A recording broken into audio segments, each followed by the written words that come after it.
Hola amigos youtuberos, le traigo un mito de mi país. Paraguay es muy famosa. Este mito, según dice, existe hasta hoy día. Espero que le guste. Pombero es el duende más conocido en Paraguay, especialmente en la zona del Guairá y Caazapá. Es el genio de la noche que silba en los vientos y puede remedar exactamente a numerosos animales, como al caballo, al perro, a la gallina, a la vaca y, especialmente, a los pollitos.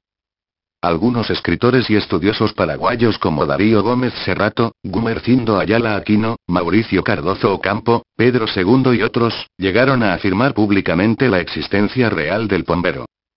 Pero el pueblo de antaño y hogaño cree que el pombero es un indígena que al caer la noche viene a visitar los ranchos campesinos en forma invisible. Pero hay quienes aseveran haberle visto como un indio de estatura baja, fornido y de piel cubierta de vello. Se cuenta que camina como el hombre y puede trasladarse con rapidez de un lugar a otro. Ama y defiende a los animales y vive siempre invisible cerca de las personas. Es un genio travieso, pero malo con los que se burlan de él. Como venganza persigue a los animales de la casa, caballos, perros, vacas, gallinas, etc. Hasta nuestros días, la mayoría del campesinado cree en la existencia de este genio nocturno y le tiene miedo. En el interior del país, cuando llega a la noche, la gente, por temor, ya no pronuncia el nombre del pombero, sino que le llama señor de la noche o cara y pillaré. Asimismo, se cuenta que uno gana su amistad dejándole en la cocina o en la ventana, tabaco y caña. En honor a esa generosidad amistosa, el pombero ofrece a su amigo y familia una importante protección. Le cuida el rancho y los animales. El poeta le cantó así. Es el indio.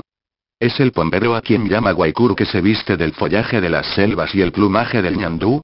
El escultor Ramón Elías lo concibe cauteloso, como al acecho, presto a desplazarse con rapidez y silenciosamente. Lo retrata con una cara entre ingenua y ladina, entre amistosa y sospechosa. Pombero puede estar muy cerca de nosotros y ni siquiera sospechamos de él. Es más veloz que el ciervo cuando corre, y le gana al viento en llegar de un lugar a otro. Las gallinas dan suave señal de peligro, cuando en la noche oyen un cacareo que no es de ellas, y los potros se desbandan al oír un relinche que no ha soltado ninguno de ellos. Luego guardan el más profundo silencio. Pombero tiene una espesa melena que le llega hasta los hombros. No deja rastro por donde ha pasado, si él no lo quiere. Le crecen pelos hasta en la palma de las manos y la planta de los pies. Lleva a veces un sombrero viejo de paja y un pantalón caído, de fondillos bajos y rotos. Puede caminar derecho o puede andar en cuatro patas. Tiene un payé en el pelaje que lo protege de las espinas y puede hacerlo pasar por un animal más en cualquier manada. Cuando llueve con tormenta, o a veces por puro gusto, le gusta pasar la noche metido bajo el techo de paja de los ranchos caídos o en el horno de barro. Habita los zanjones solitarios, los rozados abandonados o las limpiadas del monte, donde los animales huyen de su presencia. Puede convertirse en indio, tronco, piedra de arroyo, árbol seco, camalote, raíces de árboles, o puede salir volando transformado en carancho, cuando teme ser descubierto por los hombres o le sorprende la luz del día en campo llano. Solo se calma si su perseguido porta en el bolsillo la oración de San Miguel Arcángel, el capitán vencedor de todos los espíritus malignos. Sin lugar a dudas, el pombero es la figura mitológica más conocida del Paraguay, lo había dicho Fariña Núñez, mientras Bogarín lo encumbraba de la siguiente manera. Pombero es una deidad de carácter nacional cuyo nombre de suyo misterioso vibra de un confín a otro del imperio guaranítico. Inclusive se habla que durante la guerra del 70 apareció un batallón pombero que pinta la gran popularidad de este mito. Varias cualidades caracterizan al pombero, según los estudiosos de la mitología guaraní. Natalicio González habla que el pombero remedaba a las bestias de la selva, Fariña Núñez nos cuenta que pía y remeda el canto de las aves, otros manifiestan que habla como un consumado ventrílocuo en lugares y horas inesperadas en el seno insondable de la tiniebla.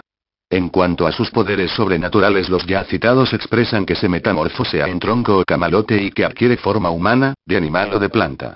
De todos modos, se dice siempre que pombero es temático y rencoroso, muy preparado para la venganza.